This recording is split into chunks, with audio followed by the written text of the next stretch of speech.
Projeto 200 anos de imprensa no Maranhão.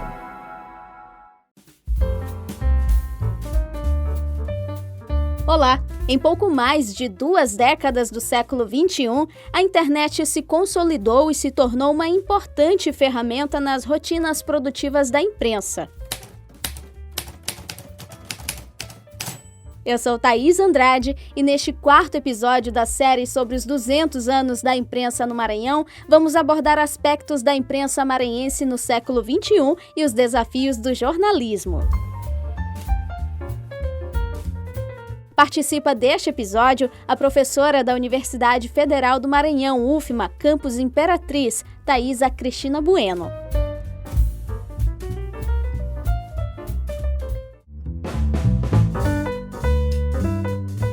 Professora Thaisa, de que forma você descreveria a imprensa maranhense nestas primeiras décadas do século XXI?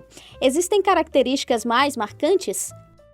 Bom, eu vou falar mais pontualmente de Imperatriz, que é um universo que eu conheço melhor. Eu descreveria essa como uma década marcada por 2 coisas: tentativas e profissionalização. Tentativas no sentido de tentar ampliar esse mercado, no sentido de ter experimentações. É tentativa de fato, mas com pouco crescimento. Eu penso que ela reflete também um pouco dessa crise que a nossa profissão passa. Não é uma coisa exclusiva do Maranhão ou de Imperatriz, mas é uma crise de mercado, de leitor, de identidade, é uma crise da imprensa, né? Um olhar mais geral para a nossa imprensa propriamente dito, eu diria assim que essas tentativas podem ser vistas no nosso próprio mercado, no dia a dia, né? Aqui em Imperatriz, por exemplo, a gente tem um único jornal impresso, o jornal O Progresso. É um veículo que não tem publicação autoral, que não tem um fotojornalista contratado e que, admirem-se, não tem uma única jornalista mulher na redação. Em 2011, eles até tinham mais investimento com produção local, uma equipe mais estruturada, mas isso em partes também porque eles tinham um concorrente direto, o jornal Correio Popular, que era um jornal que era inicialmente impresso e que foi distribuído nesse formato até 2013.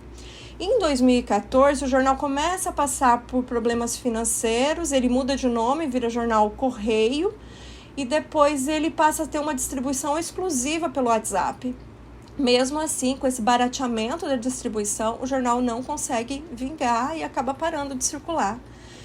Mas também não foi uma tentativa apenas no impresso, a gente viu assim tentativas no rádio, com um ou outro programa que durou pouco, algumas tentativas de revistas que também não foram para frente, e substancialmente iniciativas na web, né? Eu reforço tentativas, porque foram coisas que não conseguiram solidificar.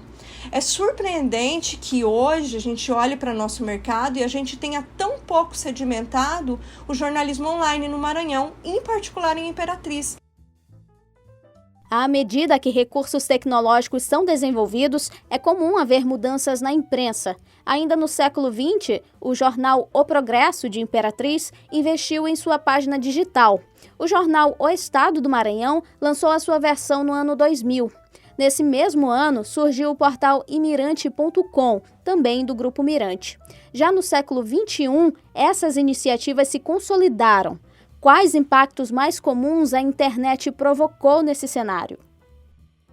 Bom, eu ainda tenho minhas dúvidas com relação à solidificação dessas iniciativas. Eu vejo que você coloca ali na sua pergunta vários exemplos, né? O Jornal Estado, o Jornal Progresso.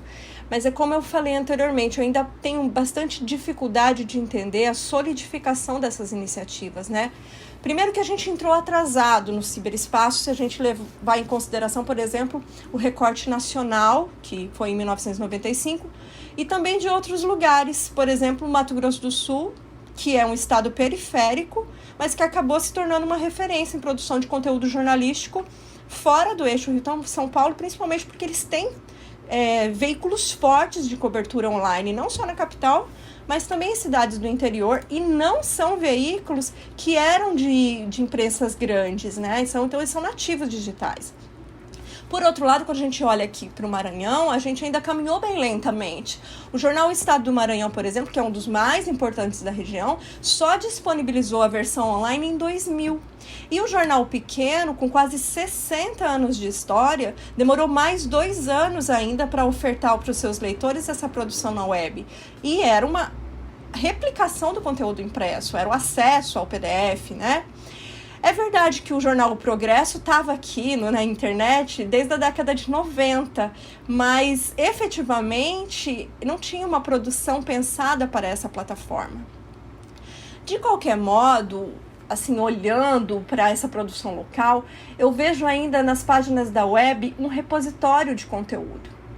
A gente ainda está na fase de transposição, fazendo uma referência à pesquisadora Luciana Mionechuk, que avaliou as fases do jornalismo online, né? Que hoje já foi atualizada pela Suzana Barbosa em 5 fases. E eu não vejo essas fases crescendo muito aqui na nossa imprensa. Eu entendo que essas etapas não são estanques e nem é uma questão de ser melhor ou de ser pior que um lugar ou outro, mas a gente olhar mesmo para o nosso cenário.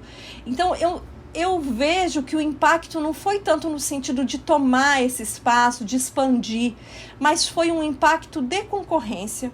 O que mudou é que ampliou muito o acesso à informação, e, em geral, não o acesso à informação de referência, acesso à informação de veículo, de produção densa, de jornalismo mesmo. Professora Thaisa, como a internet, por meio do uso de aplicativos e redes sociais, mudou a rotina de trabalho dos profissionais da comunicação no Maranhão? A internet ela mudou a rotina de produção como um todo, né? Não só no Maranhão, mas no Brasil. Fazer jornalismo hoje é muito diferente do que fazer jornalismo 10 anos atrás. E olha que 10 anos nem é muito tempo, né? Olhando para a apuração, que é o foco da tua pergunta, vamos pensar assim, né? Que quando surgiu o telefone e o telefone entrou na rotina dentro da redação, havia uma hierarquia dentro dessa rotina entre as pessoas que apuravam pessoalmente e aquele jornalista que só ligava. Então a gente torcia o nariz para quem fazia uma apuração pelo telefone. Ah, não, você perde muito, você não consegue, enfim. Hoje em dia as entrevistas acontecem pelo WhatsApp e ninguém estranha, e ninguém considera esse um modo de apuração menor ou que seja ineficiente. Então, isso já mudou bastante o olhar e o modo como a gente faz. Mesma coisa com relação à fotografia compartilhada pelo cidadão. Hoje faz parte do nosso dia a dia aceitar a imagem, receber, tem canais para receber essa imagem, essa fotografia, esse vídeo, né? Então, mudou muito a relação com o leitor e, de fato, o controle sobre o conteúdo, não só a pauta que precisou agora ficar mais democrática para ouvir mais o leitor, mas o próprio conteúdo. Se a gente pensar no título, por exemplo, que hoje precisa angariar cliques, angariar leituras, né? Hoje você trabalha com aplicativos que monitoram o engajamento. Isso implica em mudanças em toda a tua escrita, né? Escolha de palavras, as tags, né? Mudança de título para se tornar mais atraente. Então, tudo isso, de uma forma ou de outra, serve para ilustrar que mudou a rotina, não só no Maranhão, mas no Brasil. Projeto 200 anos de imprensa no Maranhão.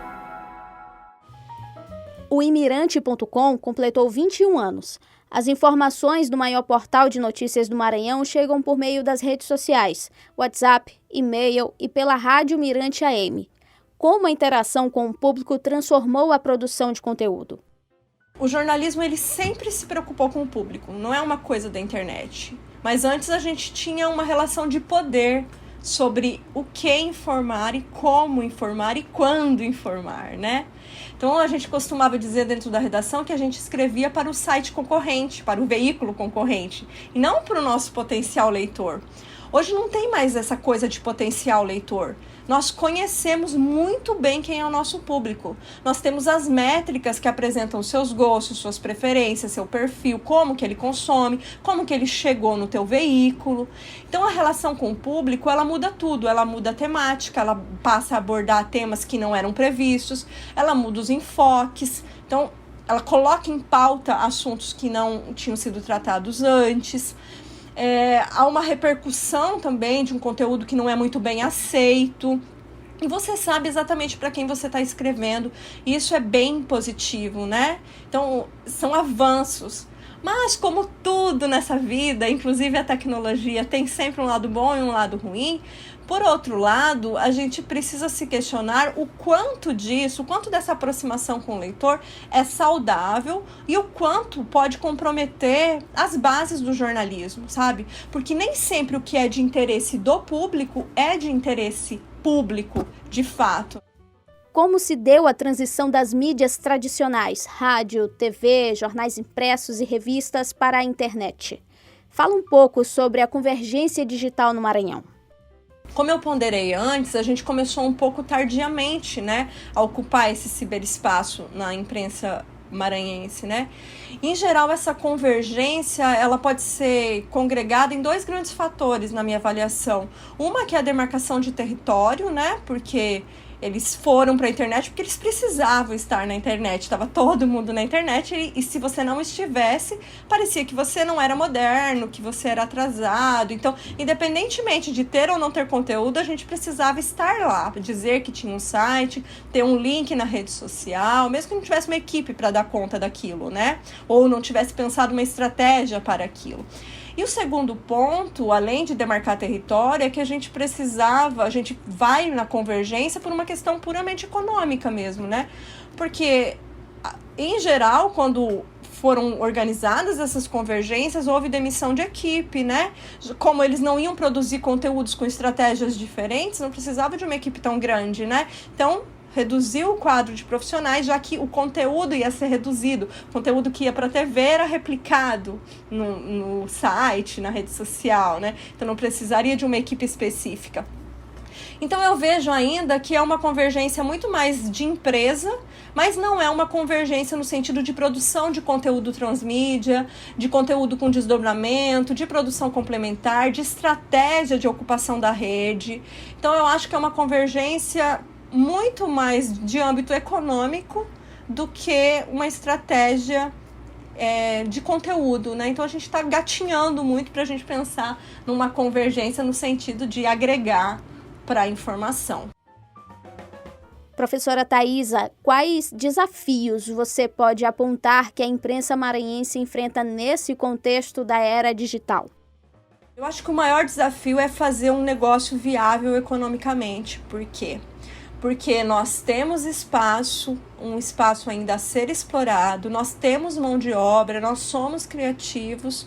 O maior desafio é fazer esse negócio de mídia funcionar, ser economicamente rentável. Acho que esse é o desafio. Professora Thaisa Bueno, nós agradecemos a sua participação no projeto 200 anos da imprensa no Maranhão. E você já sabe, ouça nossa série onde e quando quiser, nas principais plataformas de áudio.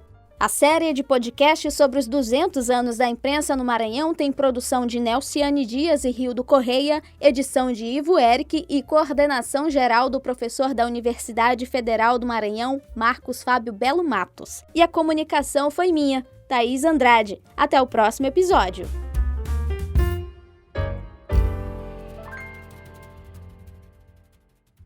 Esta série de podcasts faz parte do projeto de extensão Imprensa no Maranhão 200 anos de história, vinculado à Superintendência de Comunicação e Eventos da Universidade Federal do Maranhão, por meio da Diretoria de Comunicação.